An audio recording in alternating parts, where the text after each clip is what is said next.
I'm at, oh, Did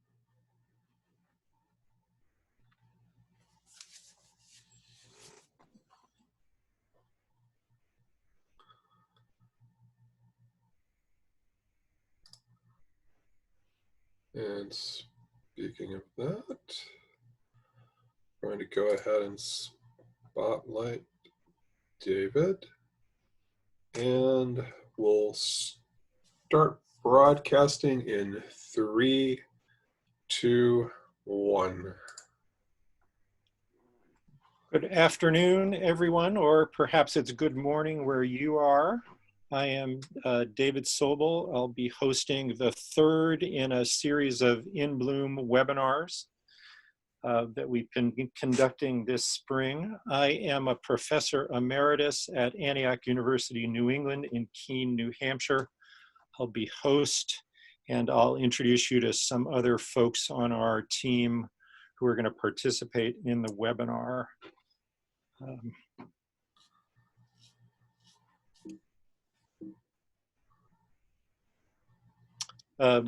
As I'm going to do a little bit of introductory things. So as I'm going through the introductory slides, feel free, if you want to introduce yourself in the chat box.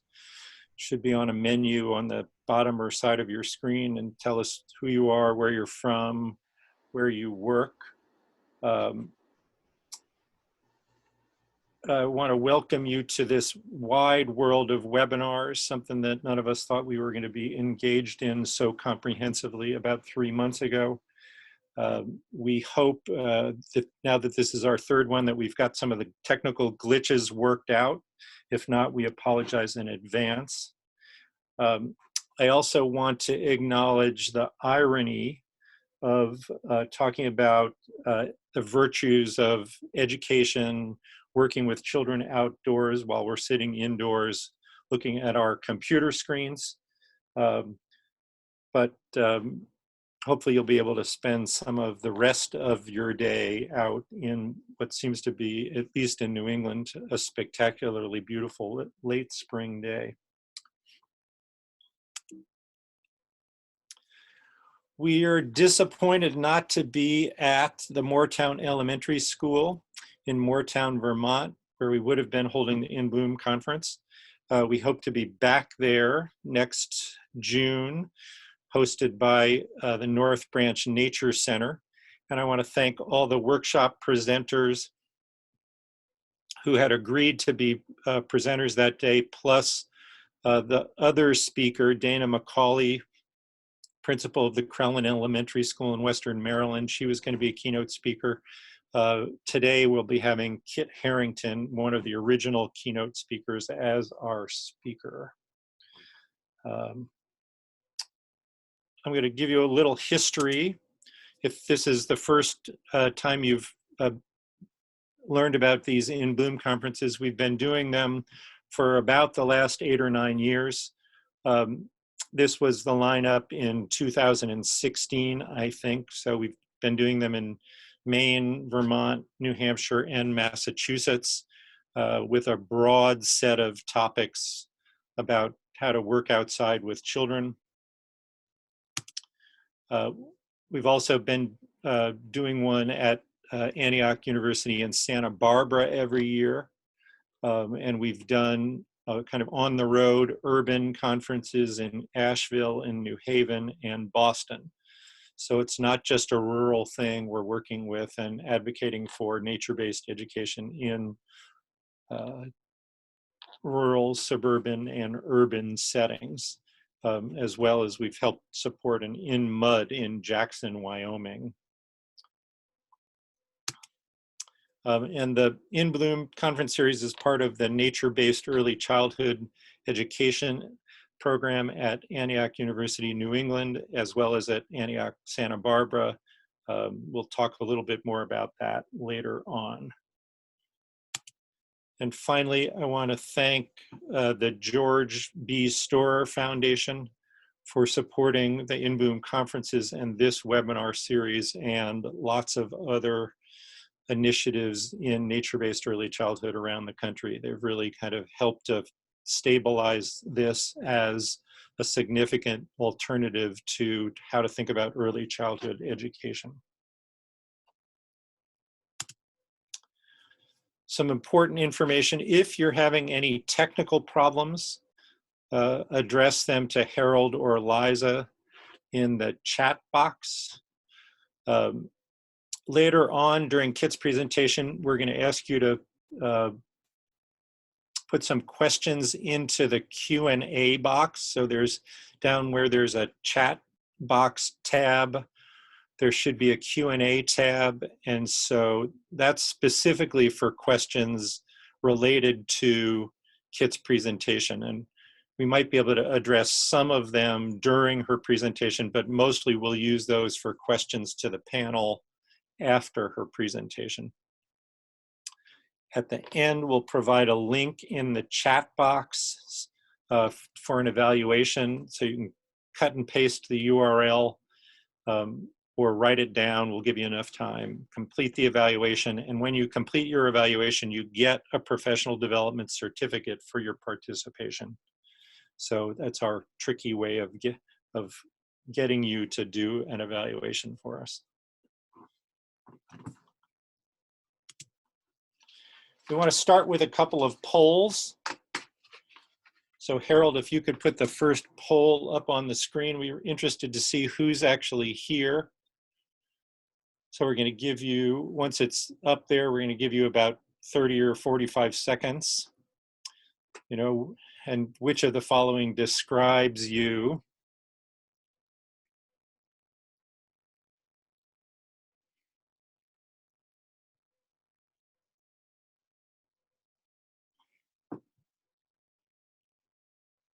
You know, our conferences have been mostly focused on early childhood education, and in the past couple of years we've been inching upwards into the elementary grades.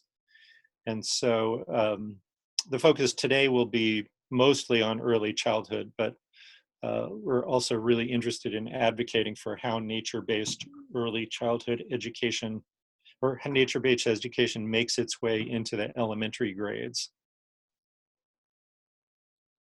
Also supporting the ways in which environmental educators can work with schools. So it's good to see that we've got a small representation of those folks.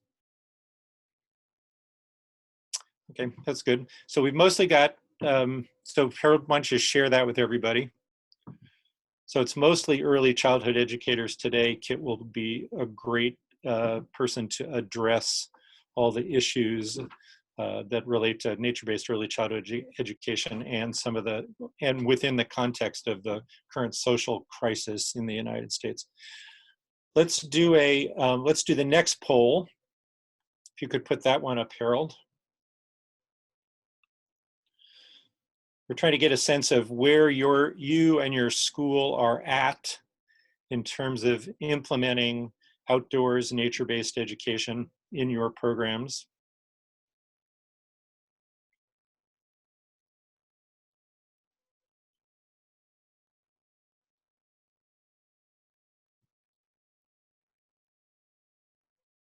You know, when we started doing these conferences, if we had asked this question at that point, it would have been everybody in the early, in that I'm the only teacher or we're in the early stages.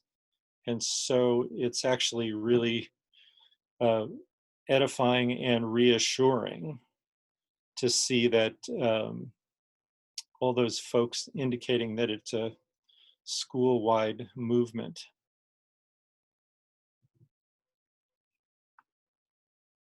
Okay, Harold, why don't you go ahead and post that?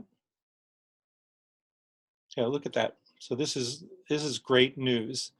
And we're going to be doing some work in the next couple of weeks to be advocating for how going back to school in the pandemic age should be using outdoor spaces and nature-based curriculum a lot more for both the benefit of the kids and both for the decreased spread of the virus.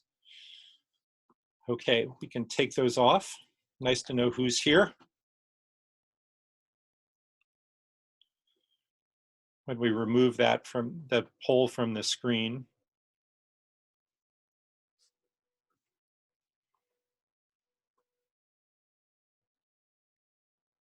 Harold, is there some way to get the poll off the screen? Whoops. Because it's on my screen, it's still there. Is it there for everybody else? It should be gone now. You have to close it yourself. Oh, I have to close it myself. Got it. Thank you. This is the poem we would have been using when we were doing our In Bloom conferences. And as you can tell, I don't need to read it, but you can read it yourself. And as you can tell, it's strikingly not relevant or inappropriate for the current situation. So we're going to do a different poem for today. I'll read it. Imagine you're outside perhaps with a child. It's been a stressful few months. And so close your eyes and imagine. Wind in the grass. Are you so weary? Come to the window. Lean and look at this. Something swift runs under the grass with a little hiss. Now you see it ripping off, reckless, under the fence. And are you so tired? Unfasten your mind and follow it hence. So we're hoping that some of what we do today helps you to unfasten your mind and feel a little bit more at one with the breeze in the grass. Here's the schedule. I've done the overview and the wind in the grass. I'm about to introduce Ann Stiers. After that, we're going to have an introduction by Amy Butler of Kit Harrington. She's going to do the lion's share of the piece today. After Kit's done her presentation, we will have questions and answers for her and for Amy Butler, Liza Lowe, Ann Stiers, and Ellen Doris. I'll introduce them a little bit more later. We'll have a closing song by Ann, and then we'll do the little wrap-up pieces at the end, ending pretty close to 2:30. So we usually start with an opening circle and a song. Doesn't that make you cringe in terms of social distancing? So this is what it might look like if we were at an In Bloom conference. And I'd like to introduce Ann Stiers. She's the founder and currently the executive director of the Juniper Hill School in Alna, Maine. I think of her as the kind of the grandmother, at least institutionally, of nature-based early childhood and elementary education in the state of Maine, and more so around the country. She is our caretaker of lifting spirits and honoring the earth, and she often provides the opening song and grace for our events. So I'm going to turn it over to Ann. Thank you, David. It's always such an honor to be here. And as David said, no matter what the weather, we start every Antiochs in Bloom conference outdoors to model the beauty of beginning days with children outdoors in our programs. We also start the day with an active circle, song, chant, or verse. This song I'm about to sing with you is called My Roots Go Down, and I'm sure there are many, many of you who know it, so please sing it right along. We obviously won't hear you, but you'll be able to feel like you're part of it. It's adapted from the original by Sarah Pirtle, and I learned it when I taught at Bank Street School for Children in New York City. At Juniper Hill School, we often sing it when we gather together as a whole school community or in the mornings to start the day.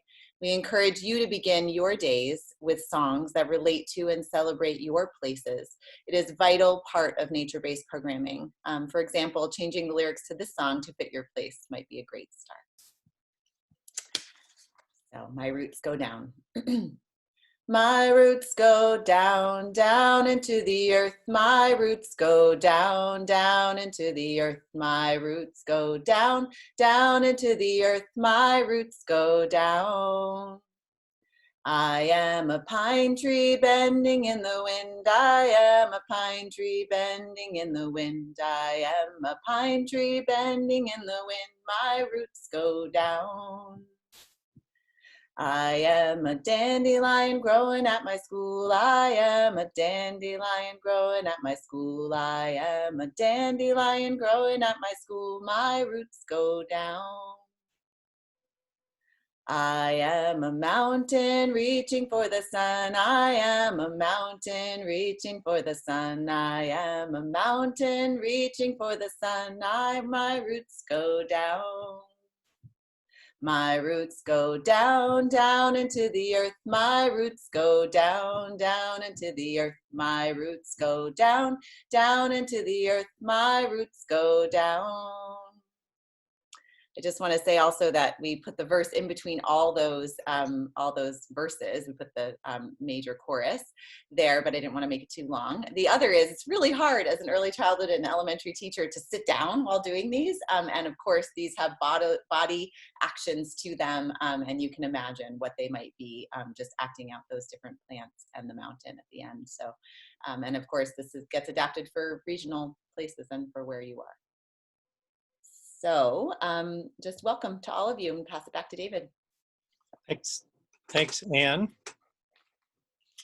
I have to admit that sometimes I wish the roots did not go quite as far down on the dandelions when I try and pull them out of my yard, but for this song, it's great. I'm trying to advance here. Okay, I'm going to introduce Amy Butler, the Director of Education at the North Branch Nature Center in Montpelier. Amy was my collaborator in putting together the conference that would have been happening today. She's been running the ECO program, where she's been working with a dozen different elementary schools in north central Vermont to implement nature-based education, both in the preschools and kindergarten and in the elementary grades. So Amy, welcome. Hello, everyone. It's my pleasure to introduce our speaker this afternoon, Kit Harrington. I got to meet Kit in 2014 when I visited Fiddleheads Forest School in Seattle, Washington. It was, of course, a drizzling November day, and I was on a mission all the way from Vermont to find other teachers and leaders in the outdoor preschool movement. After a morning with children in the rain, Kit invited me to chat over tea.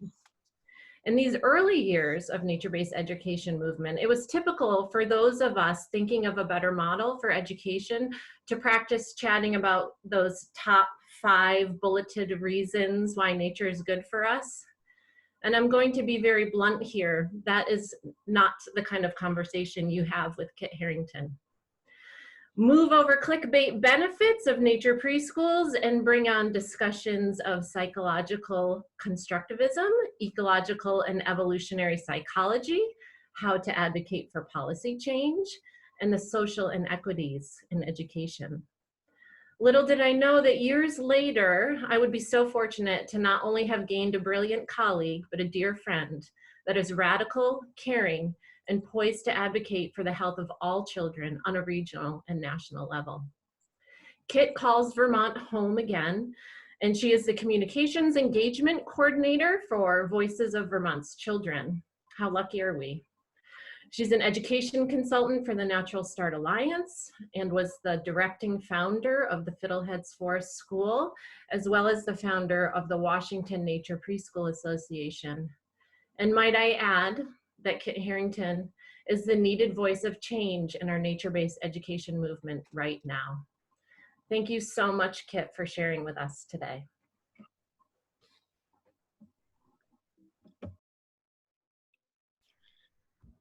There's an image of Kit, and I just want to remind all of you that while Kit is presenting, type questions you have into the Q&A box. and we'll harvest some of those for use later on. I'm going to stop sharing my screen, and Kit is going to start sharing her screen. All right. Let's see.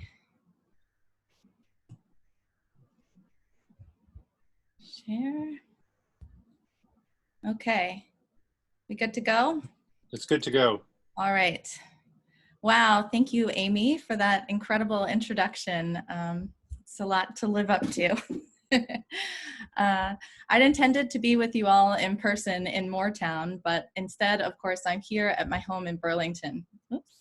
And therefore, I want to begin with a short acknowledgement.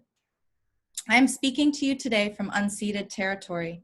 This land has served as the site of meeting and exchange among Indigenous peoples for thousands of years and as the home of the Western Abenaki people.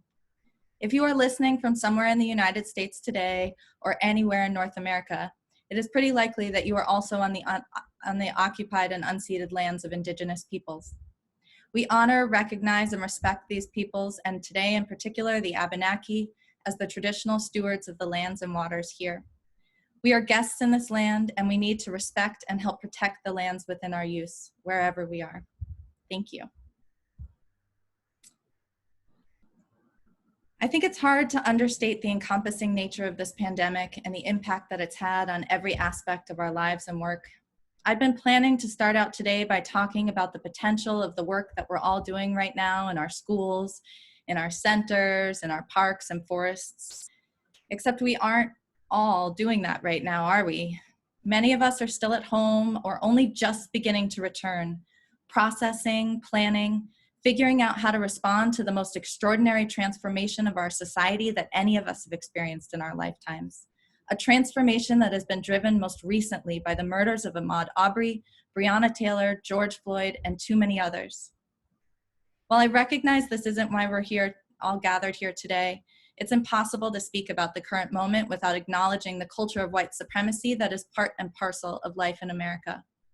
And if there is one thing that those of us who have had a part in benefiting from or perpetuating this culture can take away from this moment, I hope it is the need to truly and openly take the time to critically look at our own actions, to listen and to learn and to educate ourselves about the history of racism in this country and how it shapes our children and our schools and our teaching, and to dedicate ourselves collectively to dismantling it. Trying to speak to you all from this particular moment in time, I'm finding it very difficult to reconcile all of these pieces. It's hard to know how to talk about the power and the possibility of a movement that I believe has the potential to transform early childhood education as we know it, when everything we knew has changed so drastically in such a short period of time. But I think it is critical and also realize that we're all living in this experience together, day in and day out. And I also think if we're to survive this, if we want to not only survive but emerge on the other side with the potential to thrive, then it is critical that we keep not only the protests and the pandemic, but also those classrooms, centers, parks, and forests in the forefront of our minds as we look to the future. I know that you all have been doing just that, often at great personal expense, and that's why you're here today. And I want to recognize your commitment to education and everything it will mean for our future.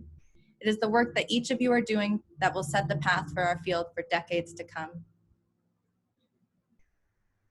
It's kind of hard to believe these days, but until pretty recently, forest and nature-based preschools were still a relatively unheard of phenomenon in modern history. Despite a growing emphasis on play, the bulk of the real learning frequently took place indoors in an intentional and more carefully structured environment. Early childhood educators as a whole understand better than most the importance of consistency and the impact that transitions have on the demeanor of our 3-year-old students.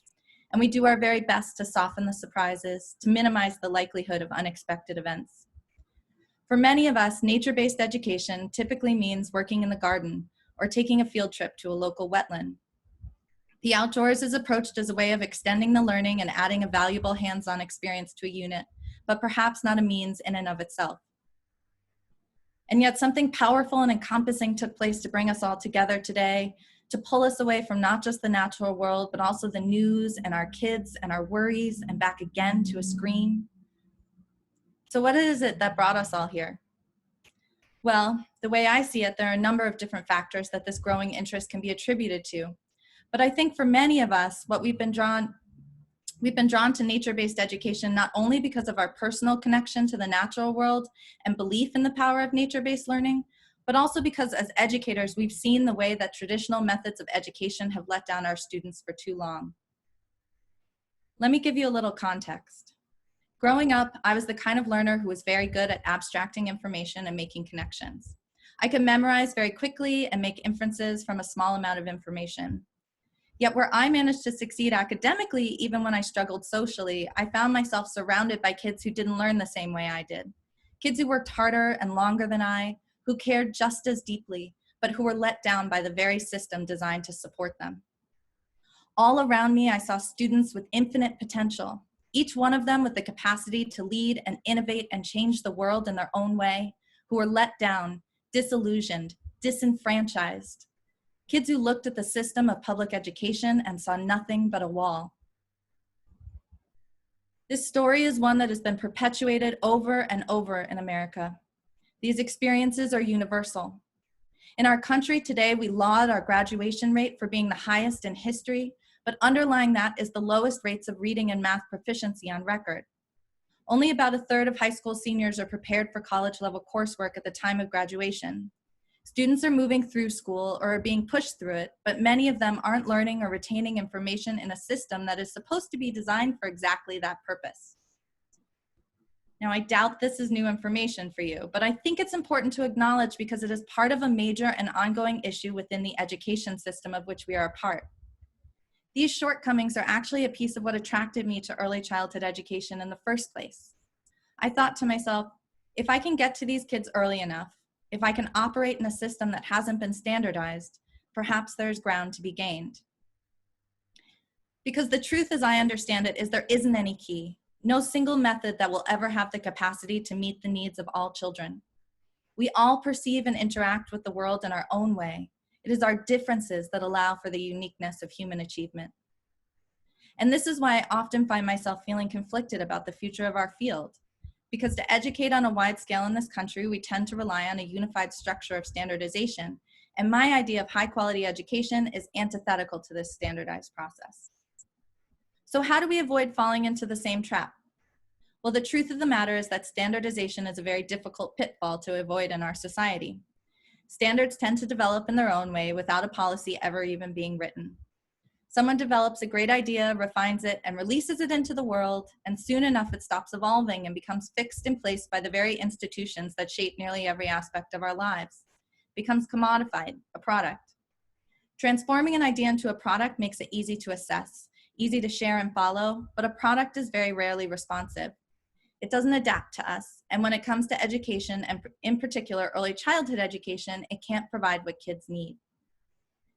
In his book, The Lives of Children, the educator and writer George Dennison suggests that we might cease thinking of school as a place and learn to believe that it is basically relationships. And I love that idea. To have a relationship is to engage with something, to strive to understand its needs and expectations and uniqueness.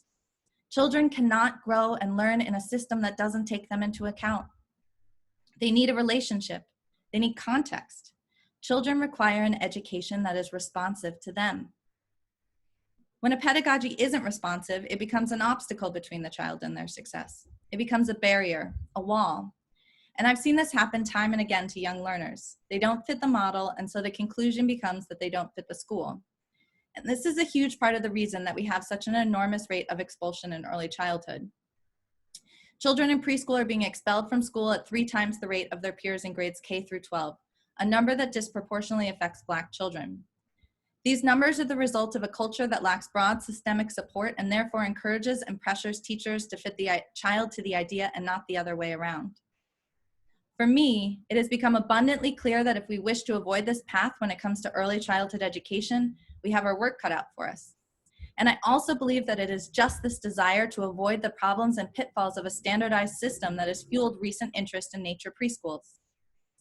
According to soon-to-be published data from the Natural Start Alliance, over the past 10 years, the field of nature preschools experienced a 25-fold increase.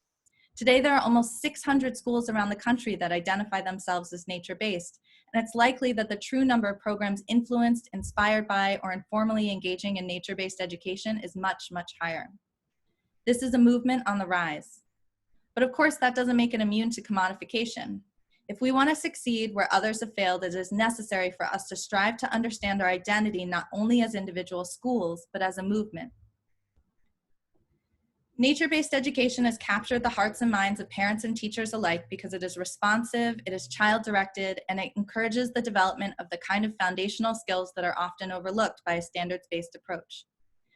However, access to these sorts of programs is severely limited by racial, ethnic, and socioeconomic factors. It is generally accepted that having a nature-based preschool requires immediate access to natural spaces, and that is an expensive requirement. The cost of renting and maintaining a building is steep to begin with. Finding one adjacent to a natural space is frequently impossible outside of rural or suburban areas. This, combined with long-standing racial inequities in terms of access to green space and a continuing history of racism in the context of the outdoors, is reflected in the demographics of nature preschools, which are still pretty white and middle class. Despite an expanding commitment to equity and diversity in our programs, we are, on the whole, a pretty homogeneous group. Yet as populations move increasingly toward urban centers and affordable natural spaces become fewer and far between, the struggle to reach a diverse population of learners will only increase. So what are we to do? How do we address issues of equity and avoid our cultural tendency to centralize and standardize methods of education? How do we encourage and inspire our young learners to be dynamic and responsive during such an extraordinarily tumultuous time? How do we give them the tools they need to succeed? I'm not going to pretend to have the answer for you. In fact, I think I'll establish pretty quickly that I don't believe there's a single solution out there. But maybe what I can do is to give you some context to frame what these answers might be for you. Because really, isn't that why you're here today? To push yourselves to see your work in a new light? To be inspired to try something new? A big part of the reason that I'm here speaking to you today is that many years ago, I had the great honor of joining my friend Sarah Heller and embarking on a journey to open the first entirely outdoor preschool in Seattle, Fiddleheads Forest School. Fiddleheads is one of the earliest iterations of the urban outdoor preschool model, which takes advantage of public green spaces as fertile ground for early childhood education. When I started this journey, to be honest, I really had no idea what I was getting myself into. Today, anyone who regularly reads a major newspaper has probably heard of forest schools or some variation of them. But when we first began, it was a phenomenon mostly restricted to Northwestern Europe. When I left my Montessori classroom for the woods, most educators I knew were curious, but kind of baffled. I got used to the incredulous smile, or even better, the pitying gaze. "What are you going to do in the rain?" my friends would ask. Of course, most didn't believe what I was developing was a school, exactly. And the truth is, I can't really blame them. When parents and teachers asked questions of me, I wasn't exactly sure how to answer. I really had no idea what it was going to be like.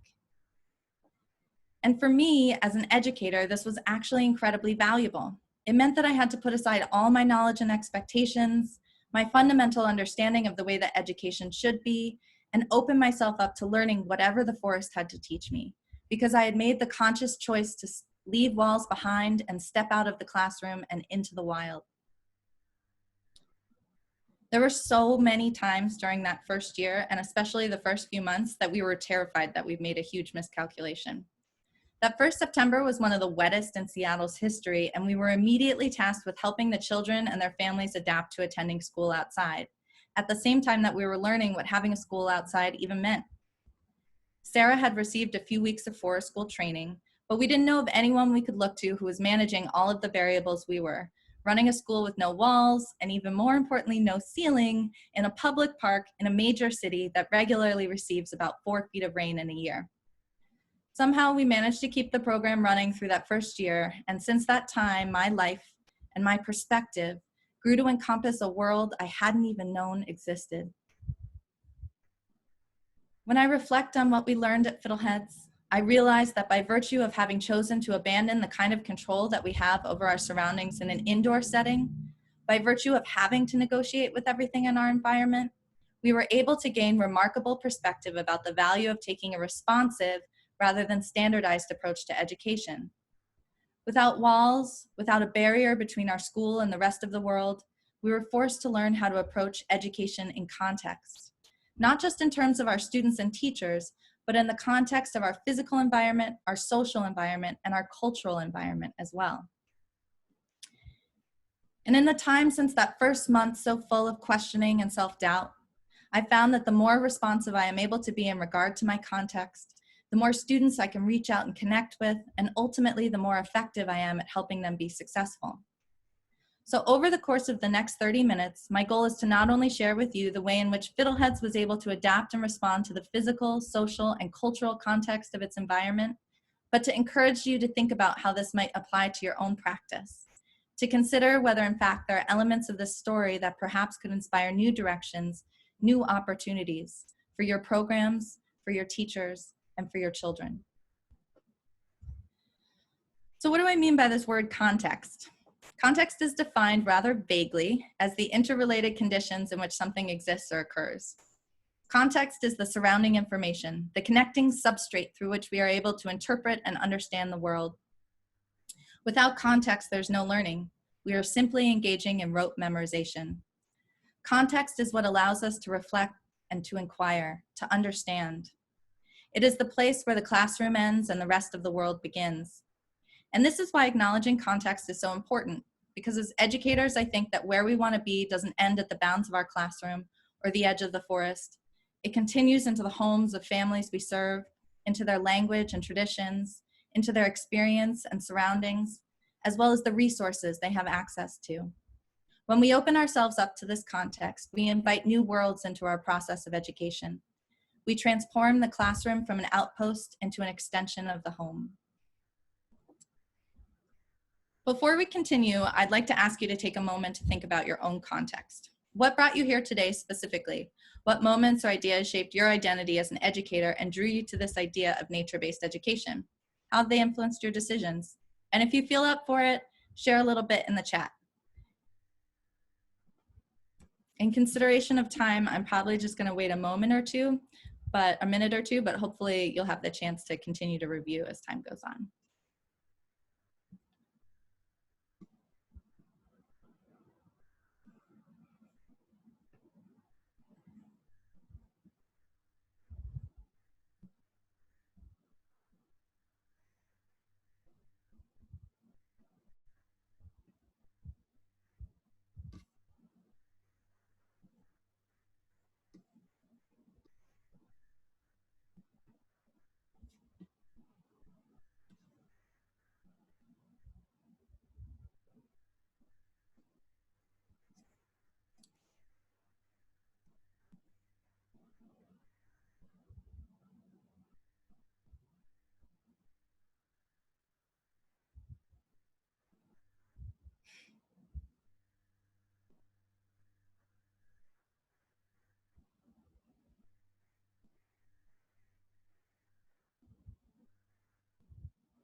These stories are so great, and they're all a little different. Each one of them is unique, and I'm willing to guess that each of you has a different story to tell. The experiences that form your context are important, and they're the reason that everyone's context is a little bit different. You as an individual are dynamic. You are evolving. You are the sum of all of your experiences. The decisions you make and the ideas you have are a reflection of these experiences. This is no less true for our children, who come into our world with a host of experiences that shape the kind of learner they will be.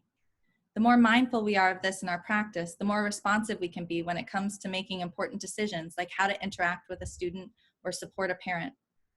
So while I'm here today to reflect on the process of developing and running an outdoor preschool in an urban setting, what I'm also hoping to convey to you is the value of taking a responsive approach to education, to practicing education in context. Outdoor preschool is unique in modern education because it is extraordinarily contextual. It doesn't have a choice. And I believe that if we choose to approach education in any setting with that same sort of responsiveness to context, we can help ensure all children receive the kind of support they deserve, support that is too often lacking in standardized education today. We can provide them with an educational experience that is relational, that is meaningful, one that is truly responsive to the needs of each individual child. Practicing education in context requires us to connect with our surroundings on a deep, meaningful level. By focusing on our environment, we are given a platform upon which to support and understand not only our physical surroundings, but our social and cultural context as well. Place cannot be separated from context, and to a certain degree, it is the desire to connect to place that makes Nature Preschool so meaningful.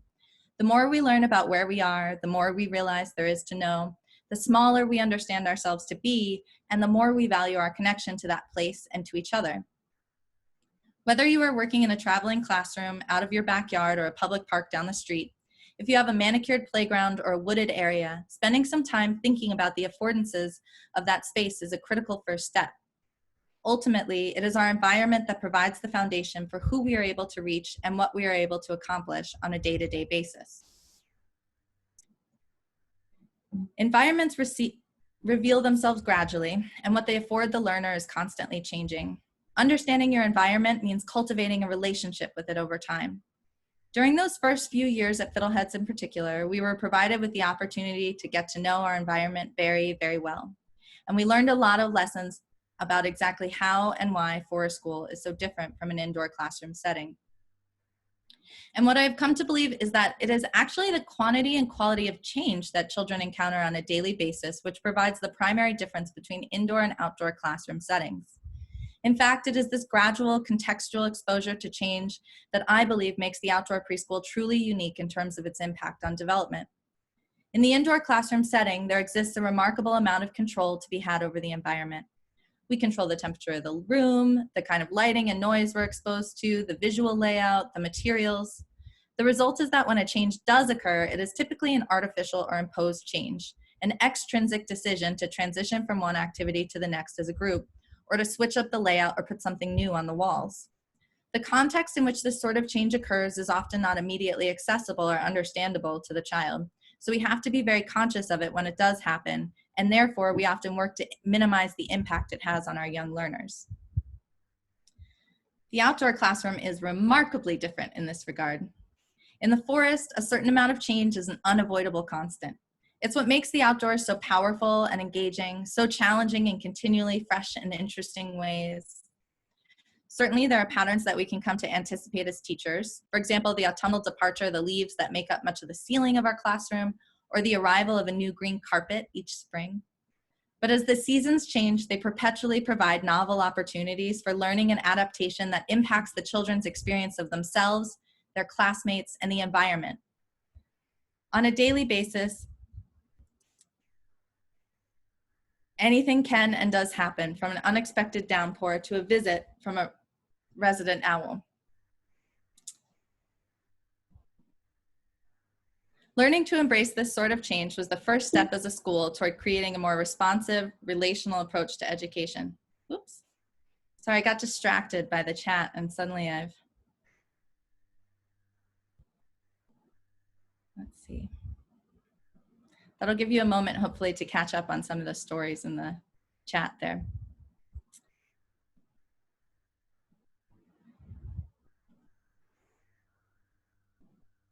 Maybe stretch. We've got another stretch break built in, but now's a good time to move anyway.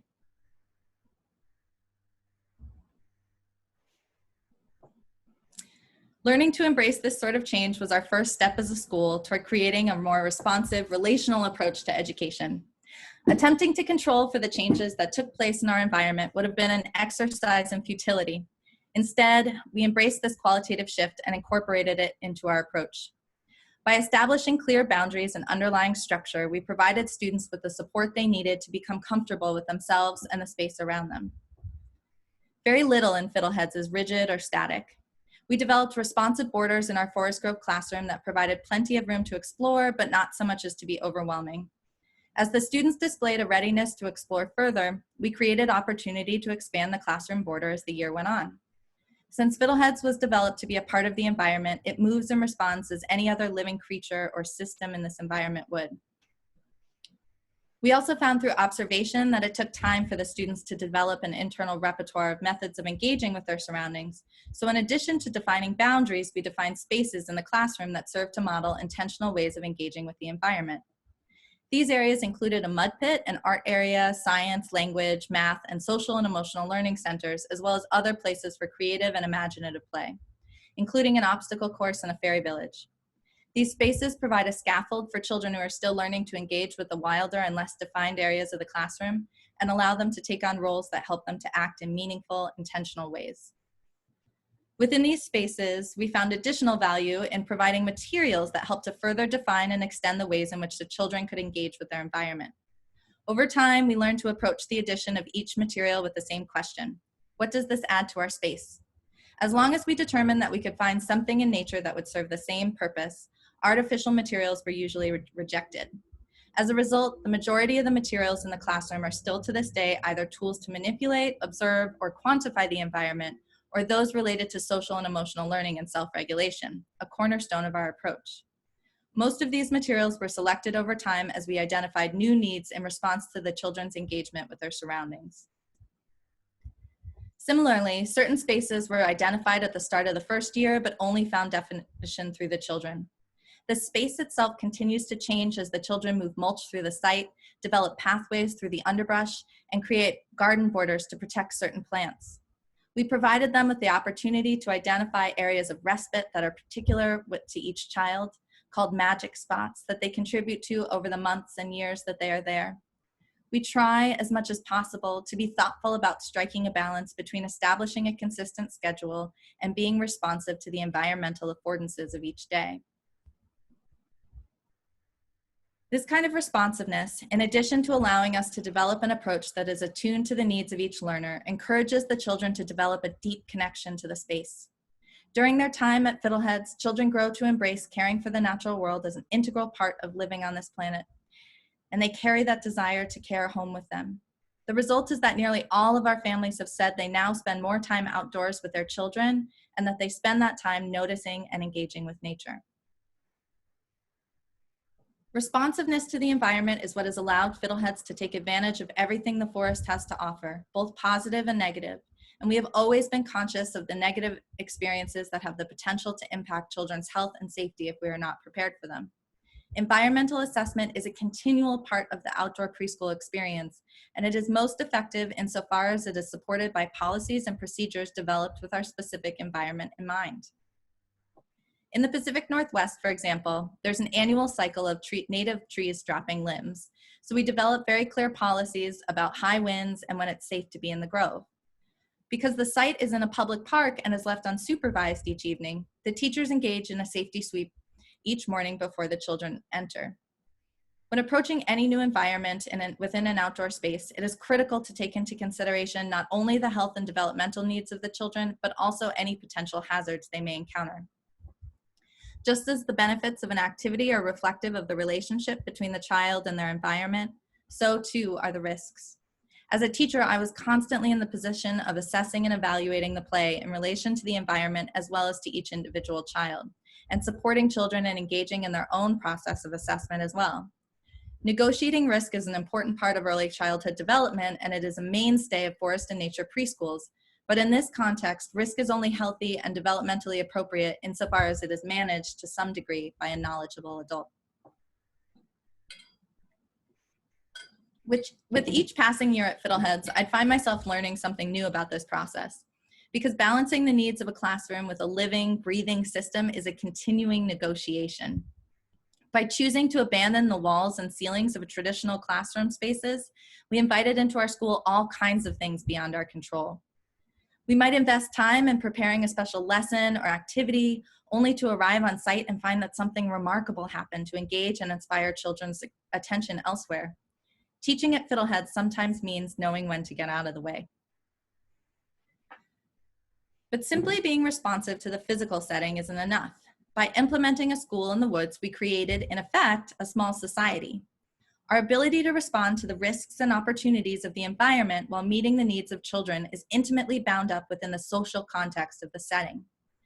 Developing a program that is successfully responsive to its social context requires nurturing relationships with our broader community of partner organizations and members of the public, not just our families and students.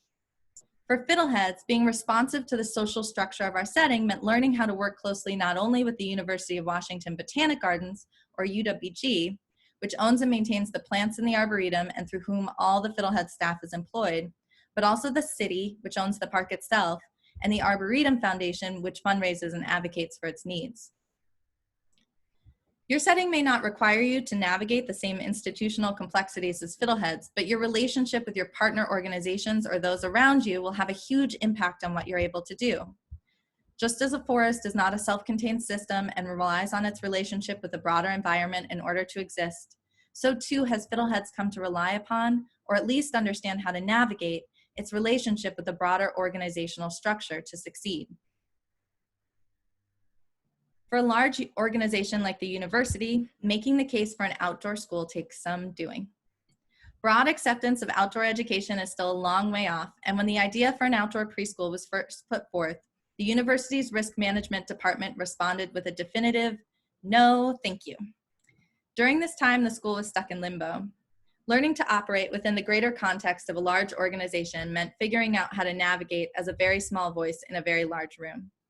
It meant having to be patient and taking small steps so that the school could continue to move forward until the larger system was ready. For Fiddleheads, and Sarah in particular, that meant creating a family nature program in the place of a true outdoor preschool. These are weekly natural science themed classes for parents and caregivers focused on guiding them through the process of developing a connection with nature. They involved little commitment, were easy to sign up for, and provided the opportunity for children and caregivers to come back week after week. Having caregivers on site made it a less risky proposition in the eyes of the university. The success of family nature classes proved that the idea was viable and allowed the program to cultivate relationships with interested families in our community. While the whole process of getting the university on board took about a year, Fiddleheads was able to lay a foundation for future growth in the meantime. Once risk management got on board, families from our family nature program made up a significant portion of our first incoming class. The trust and respect that they brought with them that first year were a huge benefit to us as we established our credibility. For many years, these classes acted as feeder programs for Fiddleheads and would often fill up mid-year openings when they were available. This kind of approach can be a great middle ground for families looking to test the waters and is particularly useful as a bridge program for families with toddlers who aren't yet old enough to start preschool.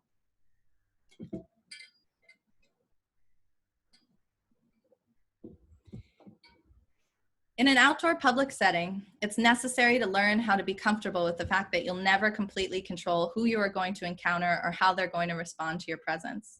In a public setting, allowing everyone to feel a sense of ownership and connection is important because walls don't exist there. By working to educate members of the public in an open and friendly way, by being direct about how we engage, and by having policies in place for responding when things don't go according to plan, the school has been able to grow and thrive along with elements beyond our control in a meaningful way while also supporting the health of children, of the environment, and of the relationships we fostered. The richness of these relationships can be similarly nurtured in any school, regardless of context, and the results for your program can be profound. Ultimately, the most important social context in any school is that of the students and family who make up your population. At Fiddleheads, we applied the very same kind of responsiveness shown to our environment and organizational partners to our relationship with our families and students. Understanding our context is just one part of the equation. It is equally important that we get to know theirs as well.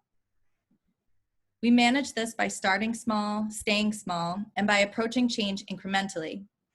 Regardless of your setting, having a responsive relationship with families means understanding their needs as individuals while accounting for their needs as a community. It means taking into consideration their strengths as well as their sensitivities, and it means providing accessible support for their needs even when they diverge from your own. How did we go about doing this at Fiddleheads? Well, first and foremost, we always try to balance our own preconceived notions and experiences with the understanding that each family is unique and requires a unique system of support. In order to provide balance to our own thoughts and ideas, at the start of each year, teachers engage in a process of information gathering, reflection, and action. For Fiddleheads, this means surveying families about their child's development and learning style and taking the time to visit each student in their home. We then incorporate this knowledge into every aspect of our work. By doing so, we send a message that we care about each family as a group and each child as an individual, and that we are willing to put in the time and effort that a meaningful relationship requires. At the same time, we gain valuable information about the context of their experience outside of school, not only for children, but for the parents as well. We try to have as many opportunities to build community as possible. We have learned over time that the more effort we can put in on the front end, the less energy we will have to devote to patching breakdowns later on. Events like work parties, picnics, cultural celebrations, and parent orientation nights provide the teachers with not only the opportunity to share important information, but also to start getting to know what each family values as a unit. Incrementally, over time, we develop a broader understanding of their context so that by the time the school year starts, we have at least some idea of each family's attitudes toward outdoor preschool and how these attitudes might impact what we are able to accomplish. Developing personal, meaningful relationships with members of our parent community has been a cornerstone of our success. Starting small enabled us to get to know each and every one of our families, bolstered our ability to effectively communicate with them, and provided us with the time to be observant and responsive. When you are working outside of a traditional model, this is especially important. It is necessary to acknowledge that trust takes time and is based on shared experiences and clear expectations. This way, when something does come up, and it will, parents know that they can trust you with their honest response and come to you with a solution. Come to you to work towards a solution. With each passing year at Fiddleheads, I learned something new about what it means to run an outdoor preschool. During our early years, we focused most extensively on our immediate relationships. Just figuring out how to support our families, our curriculum, and our environment took everything we had. Over time, however, as we began to mature as a school, we started to look outward, past our immediate surroundings. We began to look to build connections in our area and take into account the greater cultural context in which we operate. Before we dig into this, I know I'm reaching that point in the webinar where all of the blood in my brain has drained down to the lower half of my body. So I'm going to invite everyone to just stand up and stretch really quick before we dive into this. Get a drink of water, maybe catch up on the chat. I know we sort of rushed through that earlier, and then we'll move forward.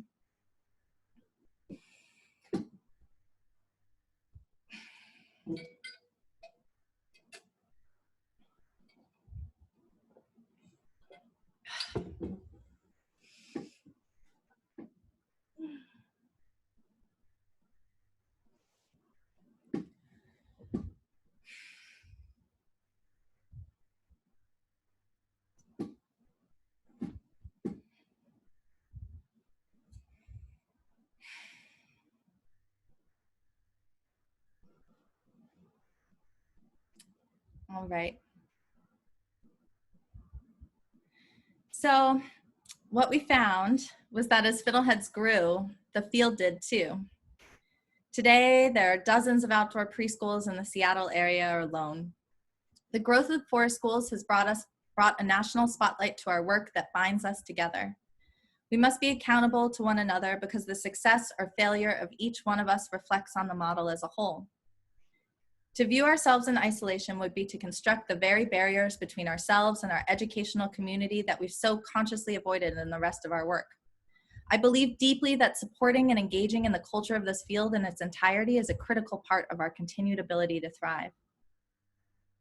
Being responsive to the field, therefore, required the development of a structure through which we could connect and communicate, which we managed to do in the form of the Washington Nature Preschool Association, or WAMPA. As the group grew, it became a central means of connection and collaboration for many of us across the state, and still exists to this day. This alliance between schools has served the dual purpose of enabling us to think critically about ourselves as a whole, while also elevating our practice as individuals. And it's very similar to another organization here in Vermont, which many of you might belong to, Inside Outside. For WAMPA, this responsiveness has meant recognizing and actively addressing structural inequities in the outdoor preschool model.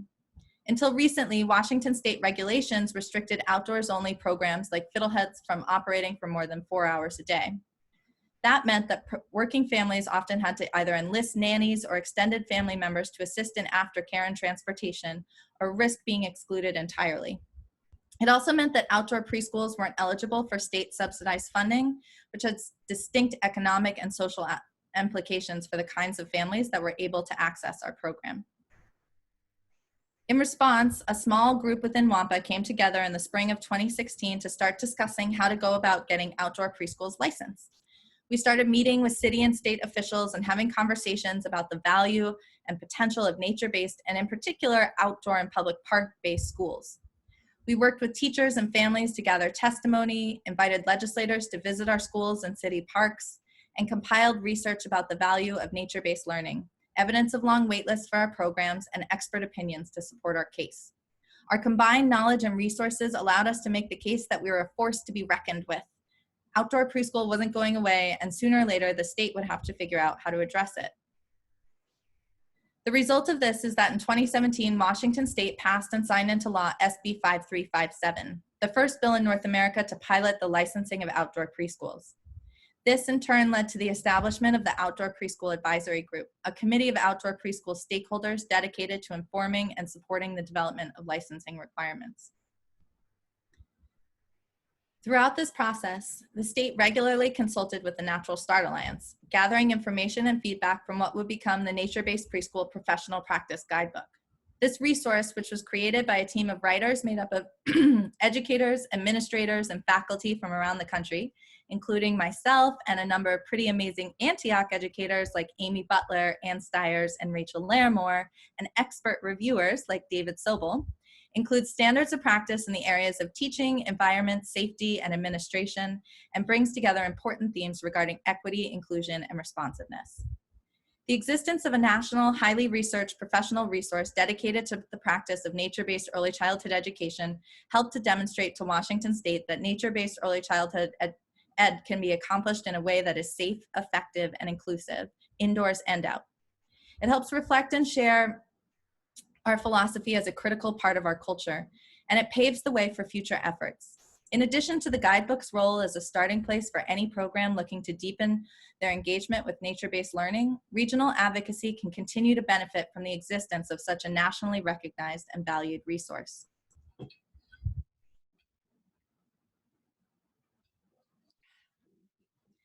The movement to embrace traditional elements of nature-based education has the potential to be a turning point for the field.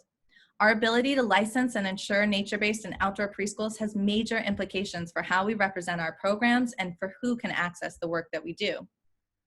If we can begin to build a bridge between licensed accredited systems and the responsive model we've developed over the past few years, there may yet be an opportunity to shape the culture of how early childhood education is approached on a state and federal level. Throughout it all, having an organized body has provided us with a safe space to advocate, communicate, and listen to the needs of our member schools. And while I believe that connection to a regional organization is key, this journey will look different depending on where you are. For example, part of the reason that we've been successful to the degree that we have in getting this legislation approved in Washington is the particular culture of innovation that exists in Seattle and the Northwest. A responsive relationship with the culture of a setting connects us to that place and can extend the development of a deeper understanding of our families, our population, and the experience we are providing. In Seattle, modern culture reflects a regional connection to the arts and to music, a desire for adventure, and to the booming tech industry that employs many of Fiddlehead's families and increasingly shapes the economic landscape in which the school operates. This culture has arisen out of a shared internal sense of ourselves as explorers and innovators that reflects the early pioneers that struck out in search of new frontiers in the late 1800s. And it is a part of what's drawn so many families in Seattle to drop their children off in public parks. Parents in Seattle like to think of themselves as being on the cutting edge, which motivates them to be open to new trends in education and also to expect that there is a strong level of research and science underlying these trends. Here in Vermont, there's a culture of engagement with the land that also supports and underlies the statewide success of the nature-based movement, albeit in a different way. During my time at Fiddleheads, responding to the culture in Seattle meant that it felt important to not only position ourselves as trailblazers and pioneers, but to actively participate in and reflect research and advancements in the field of child development. Being responsive to our families meant understanding the ways in which our modern culture shapes their needs and identities as parents. But of course, culture runs deeper than just who we are in modern times. It extends past the people involved, beyond their needs and experiences and our relationships with them. Having a responsive relationship with our cultural context requires us to get to know its history and understand the way in which this history intertwines with the present moment. And what I realized during the cyclical process of growth and reflection during my time at Fiddleheads is that during our early years as a program, we were mostly responding to one isolated element of this context and overlooking the greater history of our place. As a director and teacher, I frequently centered and responded to my own culture, my white European culture, because that to a certain degree was all I saw. To an enormous degree, I was, and still am, encouraged to overlook the greater cultural and in turn historical context in which I operate because of the privileges accorded to me as a white, cisgendered, non-disabled, middle-class woman. But nature is nothing if not persistent, and as I increasingly learn to be responsive, and as my understanding of my place in this field and in this world has grown and become more relational with time, I've begun to understand my deeper responsibility to explore ideas about privilege and learn more about social and environmental justice and how it relates to our work. In critically engaging with the historical context of my setting, I quickly encountered a whole world of information about race and privilege and who has access to green spaces and to programs like ours. This larger colonialist history of our city included not only the genocide of indigenous tribes in Seattle at the hands of the government, but also Seattle's history of segregation, of imposing racially restrictive covenants that prohibited people of Black, Hispanic, Asian, Native American, or Jewish ancestry from owning property. One that continues to be perpetuated to this day in both insidious and overt ways, such as the federal government's continued refusal to officially recognize Seattle's Duwamish people as a tribe. It doesn't take much effort to see this history reflected in the communities today that have access to the most resources, to the best education, even to Fiddleheads. And along with these facts came the horrifying recognition of how closely they lay beneath the surface of my life and how blind I remained to them for so long. What a powerful thing privilege is. Another wall, another barrier meant to control who gets what and how they get it. A 2017 study by the Natural Start Alliance found that on average, 83% of students in nature preschools are white, and 50% of schools have less than 5% of the population made up of dual language learners.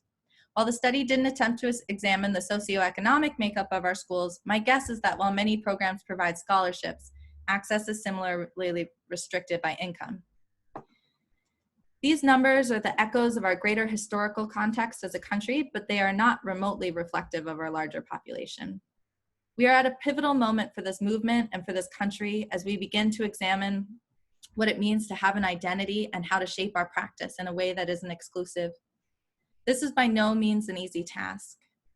There are a lot of us, perhaps, who feel like we don't know where to begin. And perhaps part of that struggle comes from the fact that where each one of us needs to begin is invariably going to be different depending on our context. In Seattle, for example, there's a strong indigenous culture that reflects the long historical connection of the Coast Salish tribes to the Puget Sound area. We see echoes of this culture all throughout our city, but for many years, Fiddleheads grew and existed in isolation from it.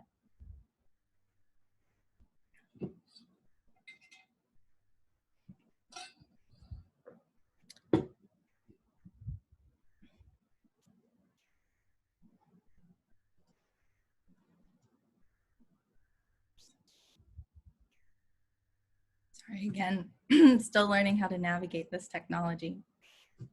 I'm having some problems with my Zoom slides.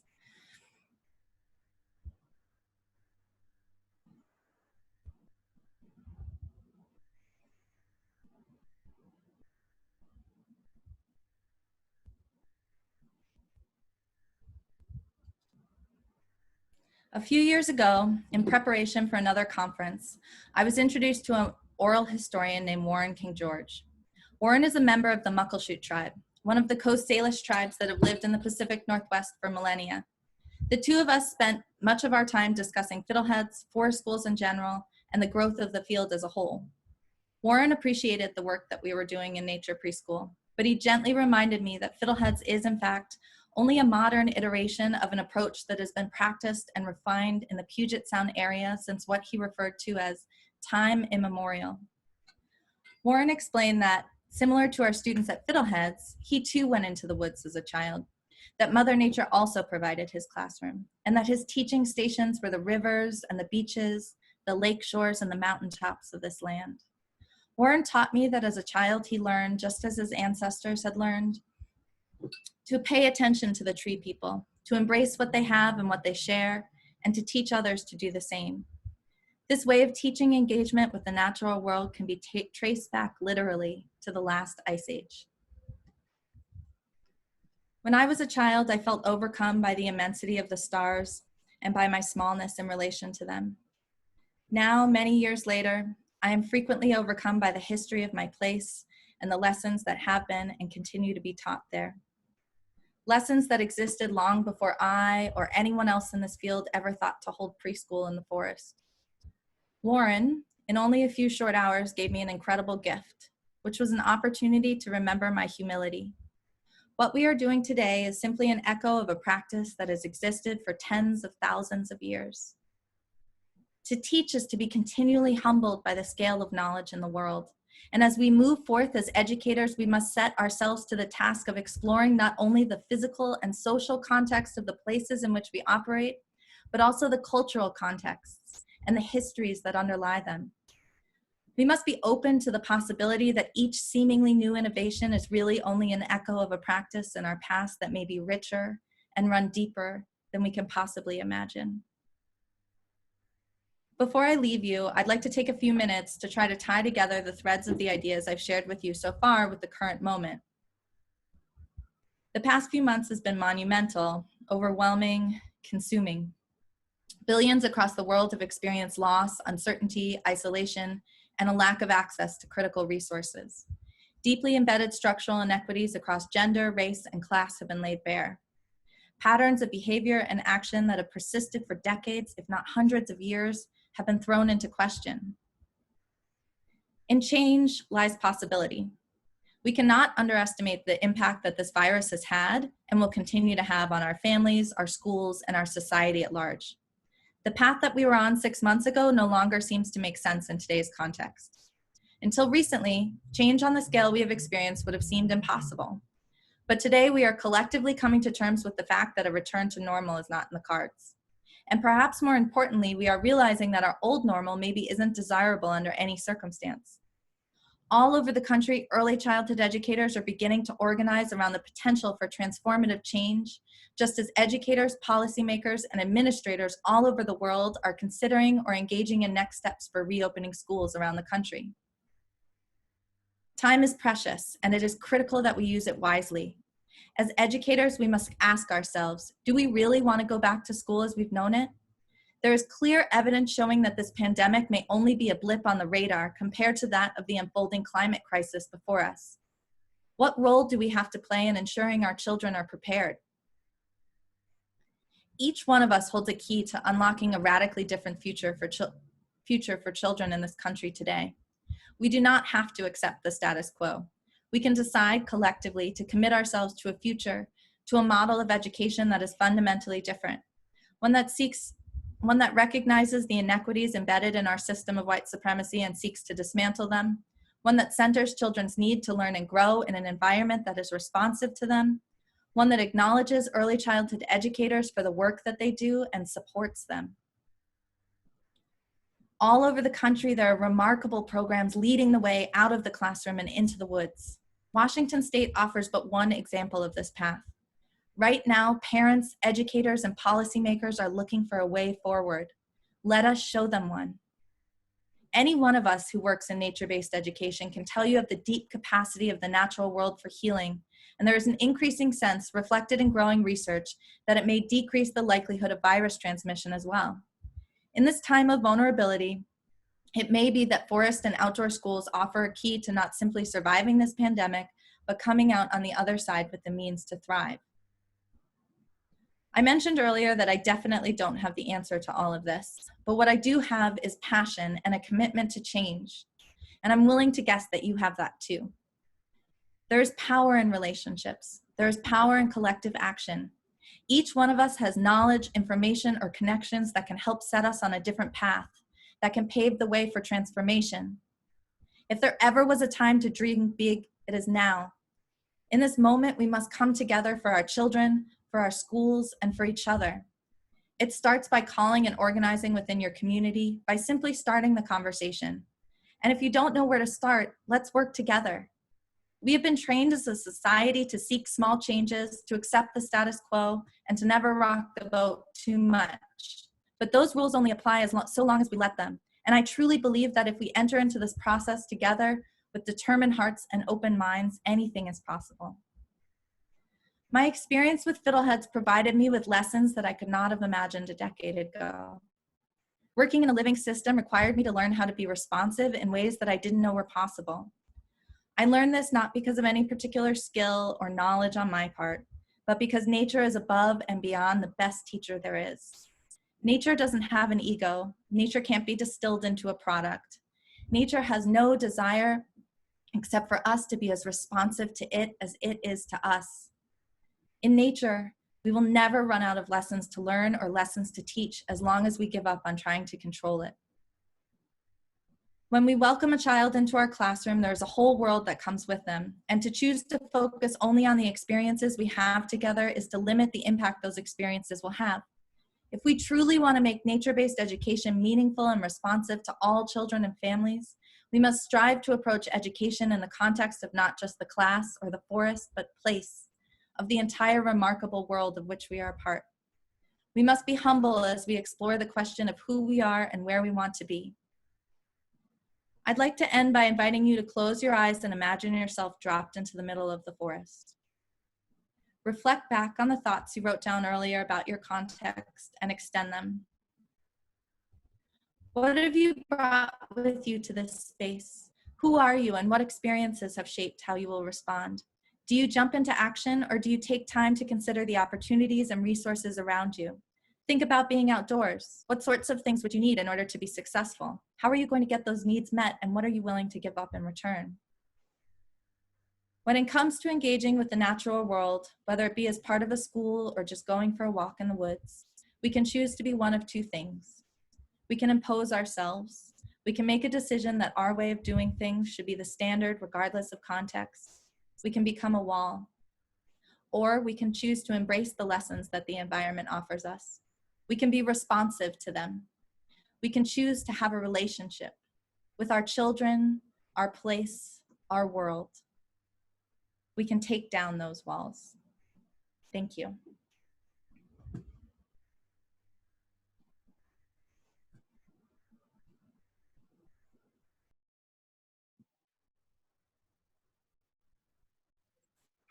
Well, that was quite remarkable. Thank you, Kit. You completely fulfilled Amy's brilliant introduction of you by stretching the relevance of nature preschool into all aspects of the issues we're dealing with today. I'm going to start sharing my screen again.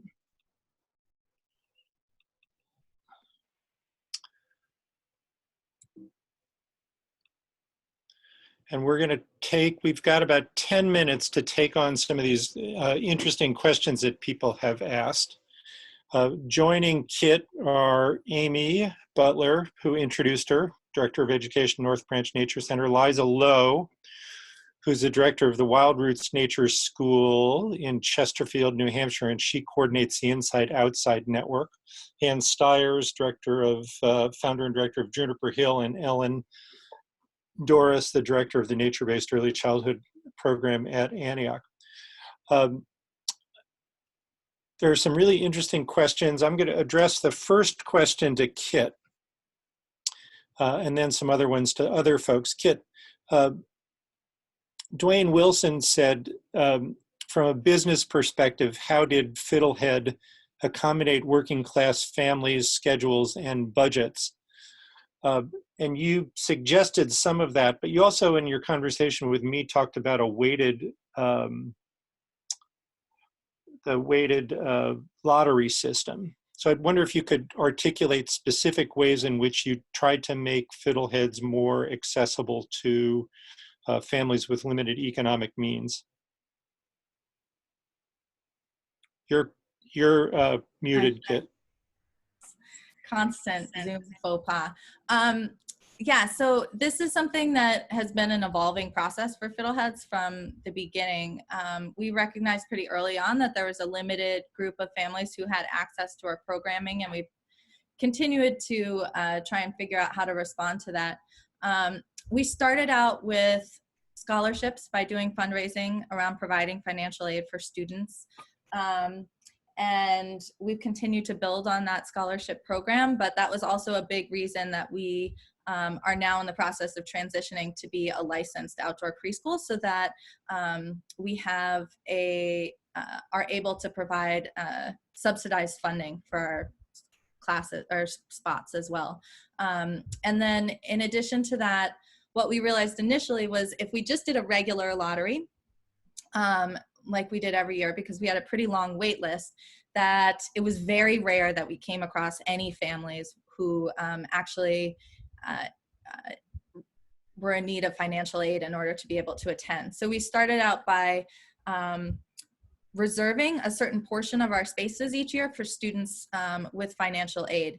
And then most recently, something that I'm really incredibly excited about and that Sarah's now working toward implementing this year is that we've moved towards the use of a weighted lottery system, which sort of changes the algorithm a little bit to apply more, a little bit more weight to families who are in need of financial aid, who may have right now it's been interesting to figure out what specifically is legal and also what makes the most sense in the context of Seattle, but they've been looking at now families who have a recommendation from an OT or PT or pediatrician or any sort of anecdotal stories of having been expelled from school or have behavioral challenges that have maybe come from sensory processing or other issues. And so that's become a new part of our model, and we're continuing to look at the ways in which we can weight our lottery to prioritize those kids specifically. So I hope that answers your question. Yeah, that's great. I've got another question. I'm going to ask this of Anne and Liza. The question was, I teach aspiring school administrators.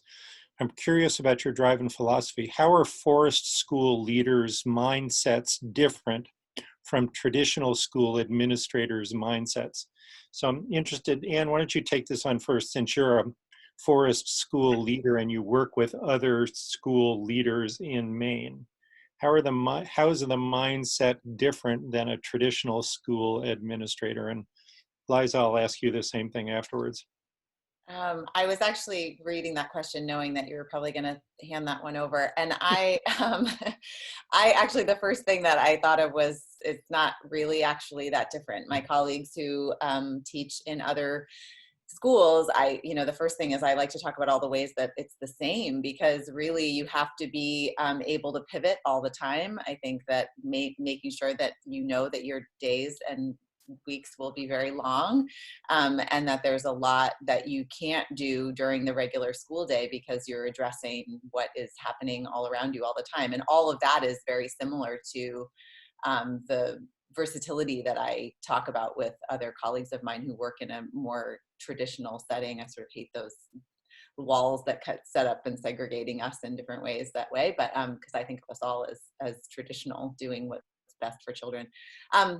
But I think there are a few things that you have to take into consideration, very specific safety and risk benefit analyses of your programs that very, very different in a program where kids are outside all of the time. Ratios and your budget. Your budget looks really different in a forest school than it would in a school with many more children, depending on what your program can serve. So because your ratios are generally have to be smaller, depending on what your program is. If you have a very outdoor-based program, your ratios are going to be much smaller than they would be in a more traditional setting, because you don't have four walls to depend on.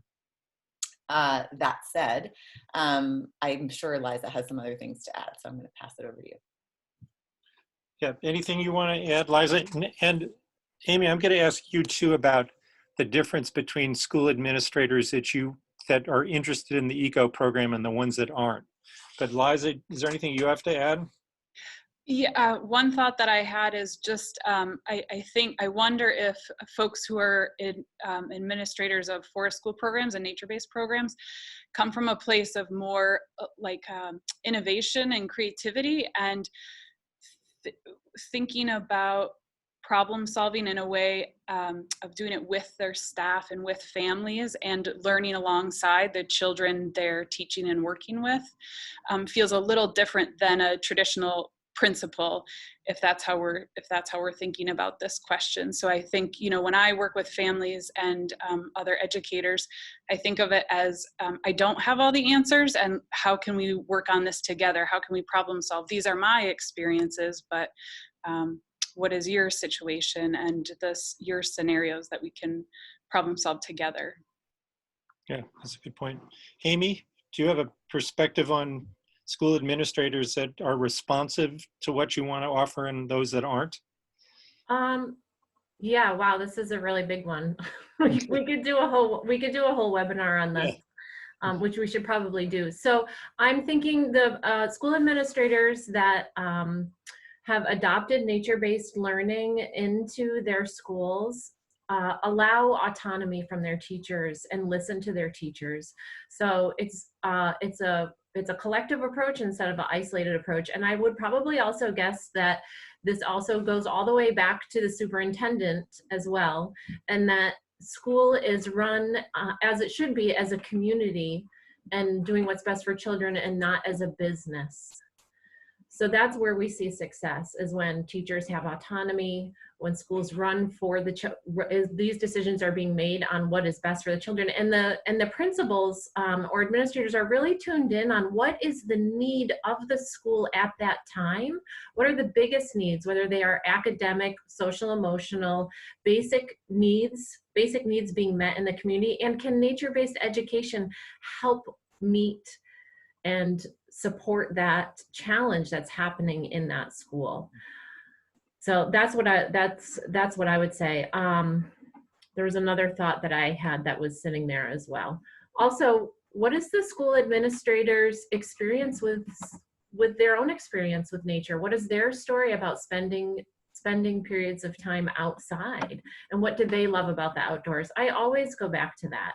I always go back to what was, the classic, what's your favorite childhood memory? So getting people to connect into their own story. Flexibility, and I think Anne spoke to this, flexibility, especially in a public system, is key to starting any kind of immersion nature-based program in a public system. So administrators and principals, curriculum coordinators, teachers who are specials teachers, PE, music, art, all of those things, flexibility. That's great. We've got, we're closing in on the closing time. So I'm going to ask one more question. I'm going to ask it of all four of you. So kind of a concise response. I want, there are some questions about family questionnaires and family engagement. So I want one interesting or engaging technique for family engagement from all four of you. I'll start with Kit. So you mentioned a lot of them, but one particular thing, short response. Okay, so one of the things that has been really powerful for Fiddleheads, especially since we don't have like walls to display families, background and cultural experiences, has been to incorporate it into our events.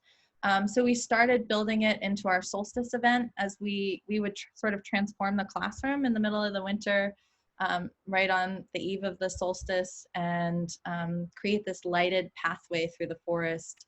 Ooh. The children would come and the classroom would be sort of transformed, and we involved families in sharing their own cultural traditions around wintertime with us, and then shared and displayed and hung those all through the forest so that families would engage with them.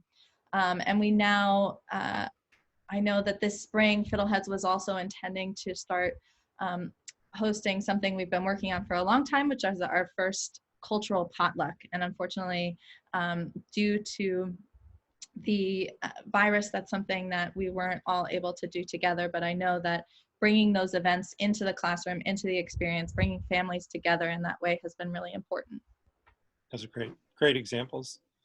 Anne, one concise example.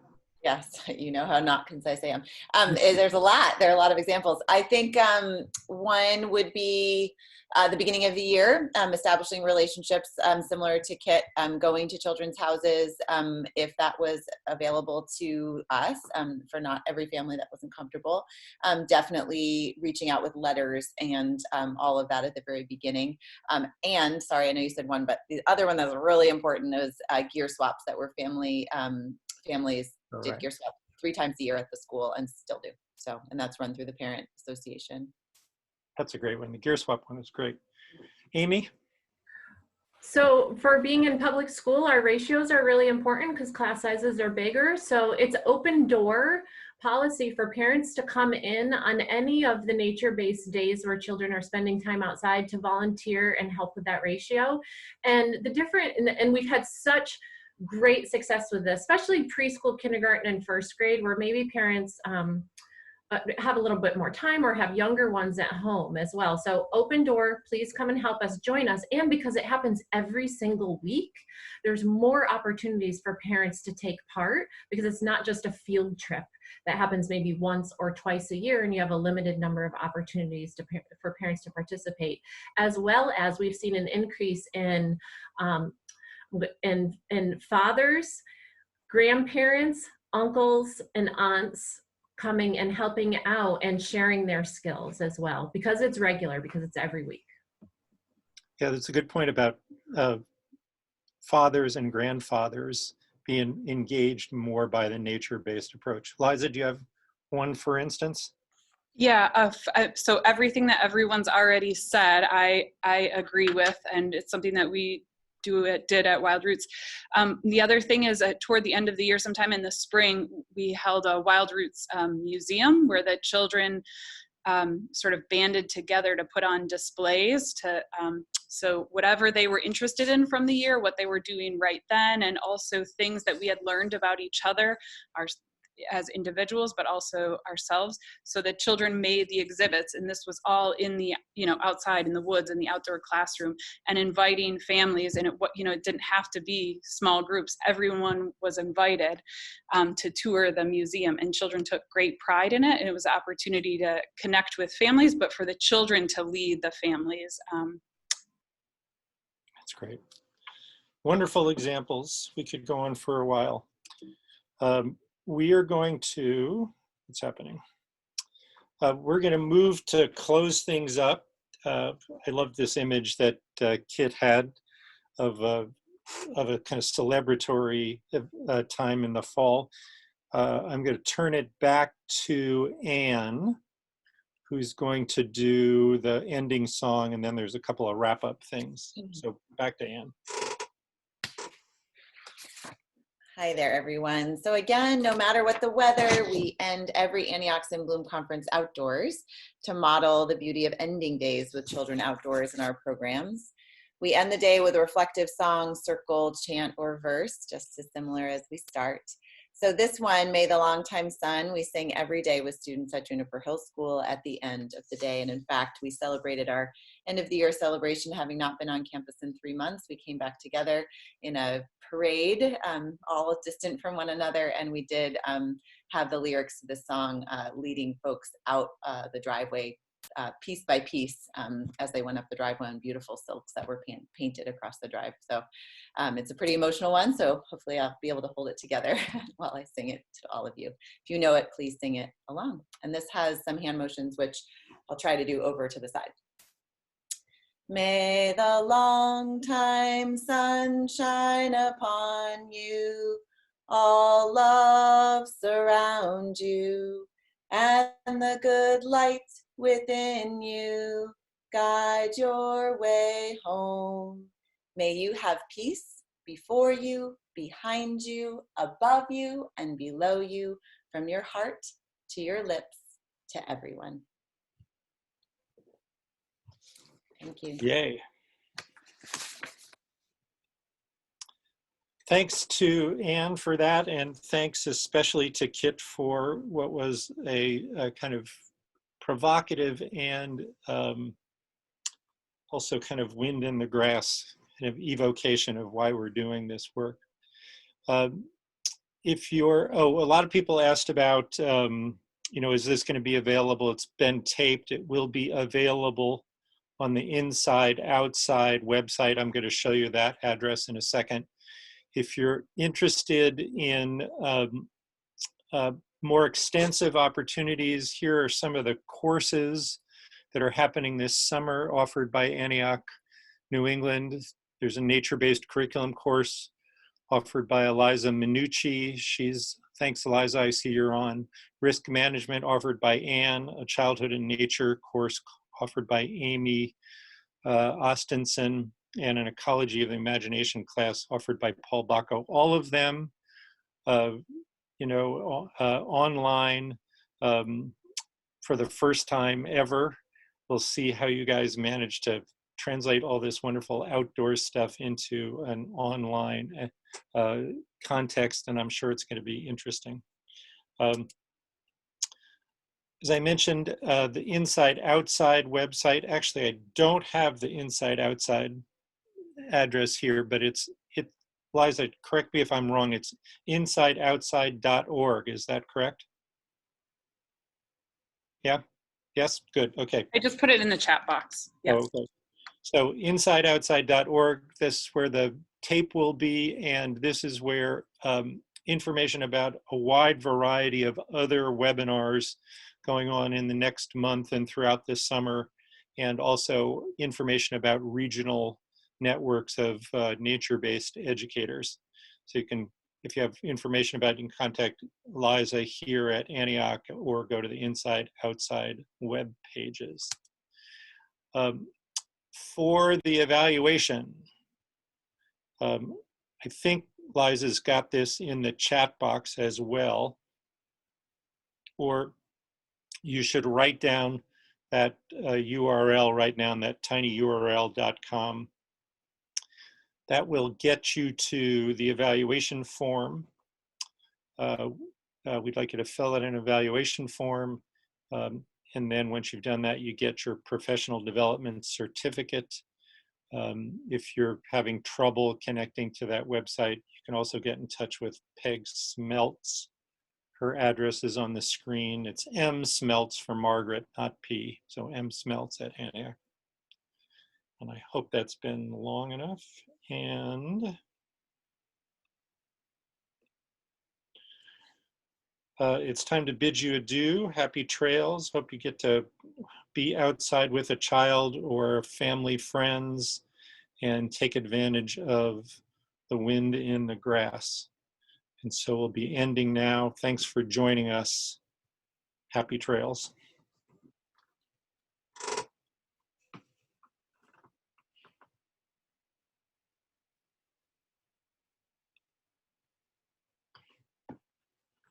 Okay. I'm going to share the survey link here before people get kicked out because some people aren't finding it. Oh.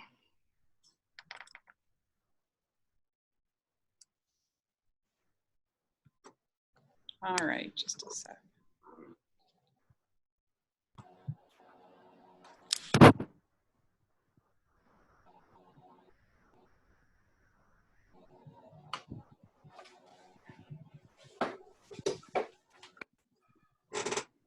Are you still doing that, Liza?